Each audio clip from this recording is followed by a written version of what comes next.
And Lewis is with us now live in the studio, and he has more on the thought process here behind this decision. Brandon, what'd you learn? Yeah, I mean, I've been following this too. If we can set the stage, the New York primary used to be in September, one primary. The federal court moved the congressional primary to June so the military could get time to vote. The other primary for Assembly and Senate stayed in September. So now there's bickering over bringing the two together, and it's costing us all a bunch of money. Exactly. And Greg, it really comes down to a separation of about 2 months. That's about $1 million for every day that these two sides are apart. And Democrats right now are backing a plan to hold a single primary day in June, but Republicans say that's right in the middle of session, and in order to give them enough time to campaign, they want a primary in August. Now, tonight, the Elections Committee passed a plan to reimburse counties the cost for that second primary, but you still pay for it. Inside this small conference room, senators considered how to handle a decision that cost taxpayers $50 million. Republicans and Democrats failed to come to terms on when a single primary should be held.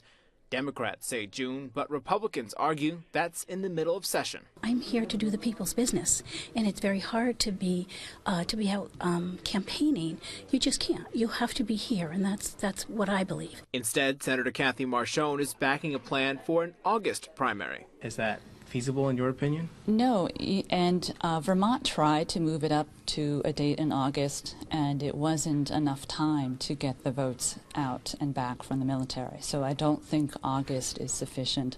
And the federal judge who has forced us to move the date to June moved it to June because of that. With both sides 2 months apart, they decided to keep two primaries, which of course means twice the cost, for the counties responsible for paying for elections. In Rensselaer County, that's about $50,000. We have a limited amount of dollars that we can use, and there's so many mandates already, and the state has told us how to spend those dollars, and here they were placing this one on, and it was unnecessary.